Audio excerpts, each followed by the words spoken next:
Zelnaga Caverns will be the order of the day for this encounter, folks, and merz has put out some fairly impressive games on this map. We'll see as to whether or not he can deal with IdrA. The Totalbiscuit molds seem to be extremely beneficial to IdrA, whereas merz not so much. In this case, I would expect merz to get aggressive earlier on.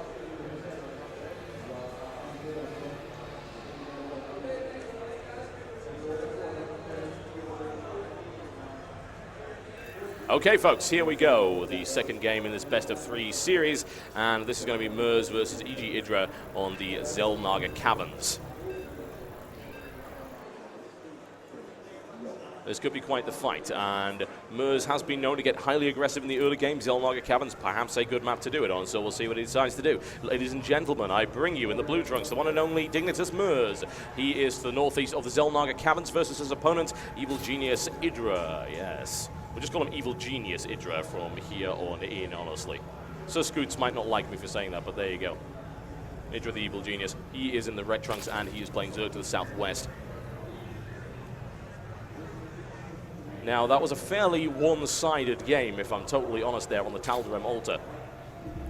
IdrA seemed to have his opponent's number the entire way through, and while merz went for this heavy upgrade strategy, which certainly is useful, it becomes less and less relevant later on in the game. As IdrA was looking for mass upgrades, he managed to match his opponent in terms of melee attack upgrades, or in that case, infantry weapon. And then when the Broodlords came in, it really didn't make too much of a difference. The lack of Thors didn't really help either against his opponent. Admittedly, he would have needed quite a few Thors to deal with that, but he might have been able to dissuade his opponent from picking off his expansions over and over again. In this case, what we've got is a situation where merz is going to want to apply pressure early. IdrA right now sitting on 14 and going for the gas first, then followed by the spawning pool. Of course, sometimes you would want to go with a fast expansion on this map, but not always. If you're going up against Terran, it's still possible to deny it, even if you don't happen to be Protoss. The spawning pool coming down right there. Just to follow that one up. He'll be able to get a nice early speedling upgrade thanks to that gas, which is of course what he's looking for, or of course go for a very early lair, which would be very problematic for merz, certainly. Really, this is a smaller map. It's got less to defend. It's easier if you happen to be going with, say, a mobile force of Marines in order to deal with that kind of pressure. Moving out to scout right now. Didn't really feel any need to do so before that. merz opening up the same way that he did the last game by the looks of it. Supply depot will come down once he's got the cash for it. He'll be able to deny the scout nice and easy with the wall off. Again, it was a late scout from IdrA, so I can't imagine IdrA actually expects to get in there, but perhaps he might be able to spot something like a Turax player or the so-called Macarax, the proxy barracks at the bottom of the cliff face right there. This is not what's happening, as you can very clearly see, and I would expect merz to do the same thing. He's gone the same build order this time. He's got the refinery up. He is possibly looking to get the tech lab after that Marine, going into an early stim, and then he may look to expand. We'll find out as to whether or not he decides to get more aggressive. I'm not entirely convinced that this whole expanding thing will actually work out for him, and it turns out he isn't either, as he actually has a factory coming in. Pulling back from the line right there, going for the second refinery. Now, if you're going to pick up the second refinery, either he's going to go for that very early tank play, he's going to go for an Infernal Pre-Ignited Hellion, or he may go straight through for a Banshee attack. IdrA chasing merz all the way across the map right here, and that SCV might get away if he's lucky. Although I have to notice that IdrA actually isn't researching the speedling upgrade at all. We do have a hatchery coming down right here, and we'll see what he decides to do after that. Again, not remotely aggressive. IdrA seems to be very confident about this particular matchup right now. Admittedly, that denied scouting is going to prove kind of unpleasant for him, and we are looking possibly for a Hellion attack. Perhaps. You'll notice that merz has not upgraded anything. He hasn't got stim or anything, so that seems to be a swap around. Which is, what is he swapping it for? There you go, that's the factory. So Hellions, this might even be Hellion drop, which would be extremely unpleasant. 4 Hellions and a dropship, of course, at the back of a base is a lot of damage. The question is, will IdrA actually figure it out? There's no way that IdrA can actually get into that base. It's just not going to happen. Even if he sacrifices an Overlord, the chances are it will be destroyed before it's able to scout that starport. There is an Overlord moving over the right flank right now, but it's not there yet. It's nowhere near, in fact, and the Hellions are already on their way for merz. He's got 2. There's the swap around. Now, this is very interesting. I would have expected a Hellion drop. This is... I have no idea what this is, if I'm totally honest. Starport is up. Tech Lab is up. This is going to be Banshee Hellion. Well, that's an interesting mix. We'll see as to whether or not that's actually effective. 4 Hellions, and then a quick swap around once again by him. And then no doubt pumping Marines from this. It's not like he can actually do anything else. Now, IdrA sees that coming. He doesn't have the speedling upgrade, but he will in a couple of seconds. Does he have the numbers, more to the point, to deal with 4 Hellions? It's looking like perhaps not. No Spinecrawler in the back either, so he's going to really be relying on his Queens to stop any kind of real damage. IdrA already moving off the line. This is an opportunity right here for merz if he's able to pull it off properly. There we go. There's several drones taken out very, very nicely indeed. Not sure why he's shooting at the Queen. He needs to stop doing that immediately, and that was an opportunity he missed. He could have gone into the mineral line right here. Hellions barely do any damage to Queens, as you are well aware, taking a couple more drones for free. So it's a good bit of harassment right here. He's only killed 6 workers, so he's working on this quite nicely. Again, he's still firing on the Queens, which I would question. I mean, yes, you can kill them, but they take so little damage from the Hellions. It's really not worthwhile. Focusing once again.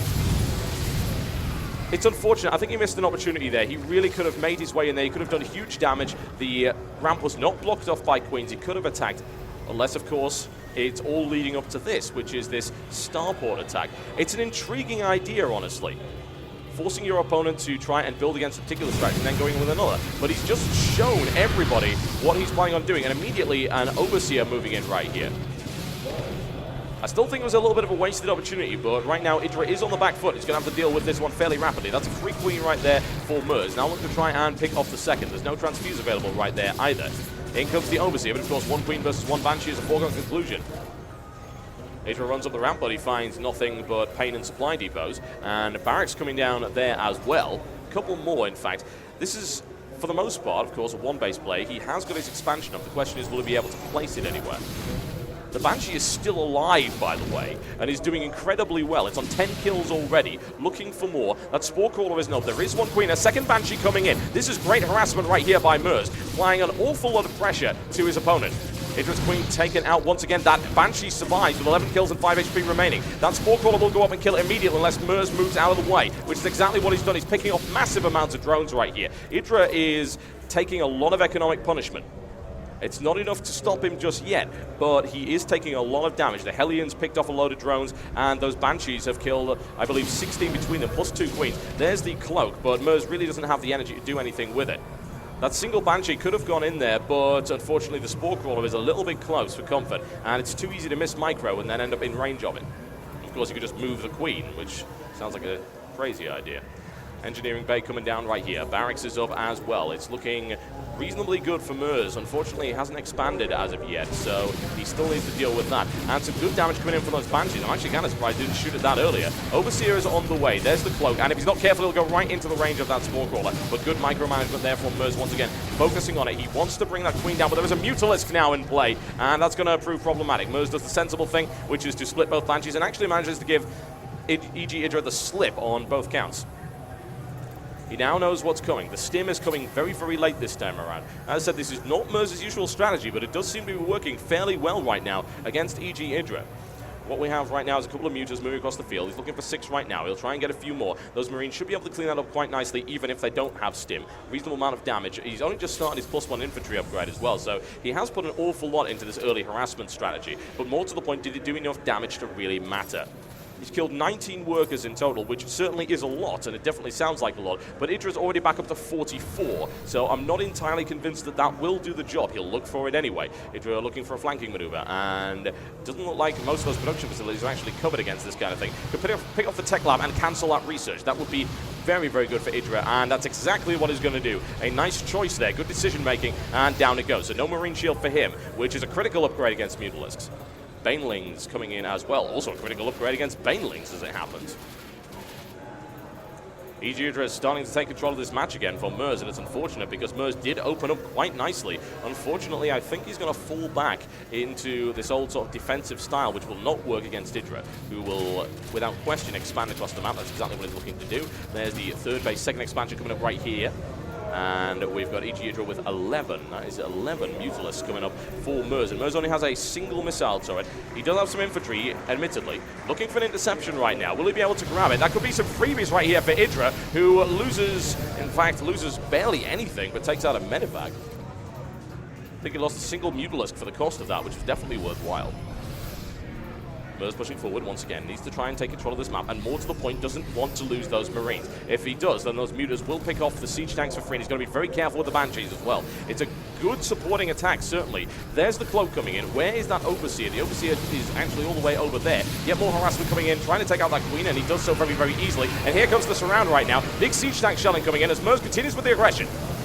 merz pushing forward right now, and this could be that expansion going down if merz actually pulling back, which is a bit unfortunate, but of course he does have to defend the siege tank from that. merz barely holding up right now. A single medevac is all that's keeping those Marines alive, and IdrA is deciding he wants to go for it. Of course, he can't let him get away. IdrA managing to clean it up just there. If he'd let that get through, of course, that entire expansion would be dead, and IdrA's economy would be absolutely crippled. But merz with a good attack, and looking now once again to follow it up. The question is, does he have the production to make that happen?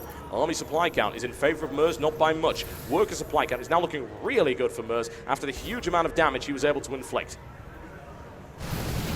There we go, IdrA swinging around once again. GG, ladies and gentlemen. IdrA gives it up, and the second game in this best of 3 series goes to merz.